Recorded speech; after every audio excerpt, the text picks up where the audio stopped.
Howdy, and welcome to a bonus episode of Wise About Texas, the Texas History Podcast.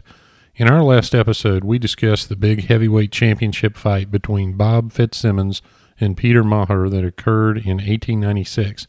This was the biggest sporting event of its time, and it was held on a sandbar in the Rio Grande River to avoid the anti-boxing laws of Texas and the surrounding states. In that episode, I told the story of a legendary Old West gunfighter and lawman, Bat Masterson, having turned into a sports writer. He made the mistake of facing off with legendary Texas Ranger Captain Bill McDonald, who convinced him to improve his behavior and attitude.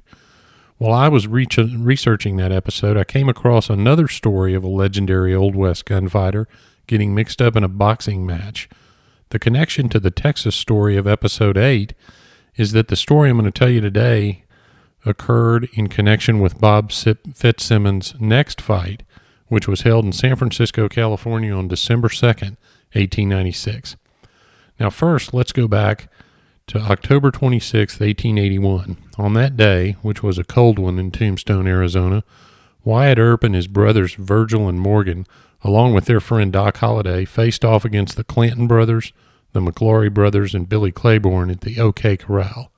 At the end of that famous gunfight, Wyatt Earp was a legend.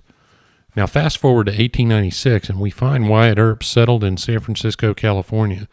Earlier that year, the San Francisco Examiner published a 3-part story about his life. Now that series was said to be a very significant exaggeration of Earp's life. It turns out that the Hearst Corporation, who owned the San Francisco Examiner, had just hired Earp as its head of security. So they were sending a message not to mess with this famous lawman who, at least according to that newspaper, had imposed law and order on the Old West basically all by himself. Well, a huge crowd had assembled in San Francisco to watch Bob Fitzsimmons take on Tom Sharkey and defend his heavyweight championship. The promoters had one big problem, though. They couldn't find a referee. Every name they put forward was rejected by the Fitzsimmons camp because the Fitzsimmons camp was afraid that the fix was in on the fight. The desperate promoters decided to ask Wyatt Earp himself to referee the fight. After all, who could argue with the referee, who was the greatest lawman in history? Earp turned him down, but he did tell the promoters that he'd do it if they couldn't get anyone else.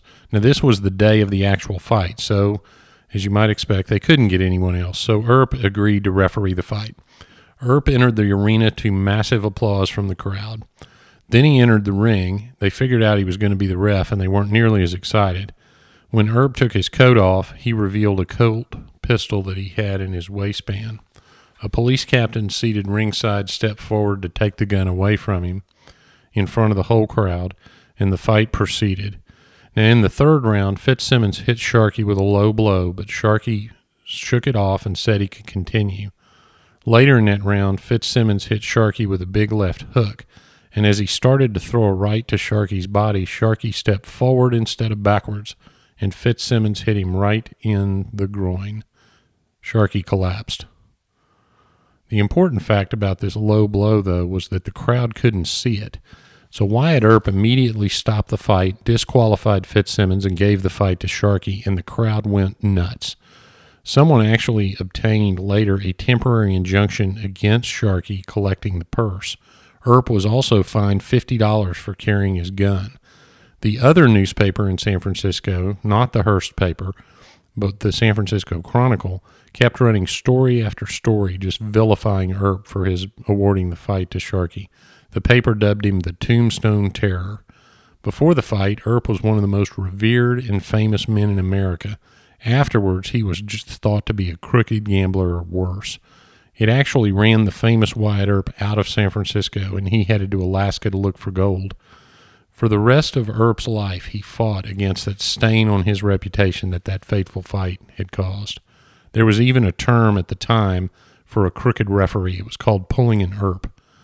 Now, the postscript to the story is that Fitzsimmons went on to defeat the famous James Corbett in 1897, and if you go back to episode 8 of Wise About Texas, you'll learn about the Corbett-Fitzsimmons rivalry.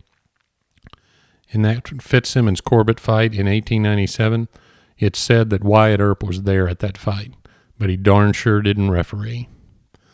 Well, that wraps up this bonus episode of Wise About Texas. I want to thank everyone again for the tremendous feedback that we're getting on this podcast. I hope you'll go to Facebook to the Wise About Texas Facebook page. Please like the page and share it with your friends. Also, if you get a minute, leave a review on iTunes. That helps people find the show.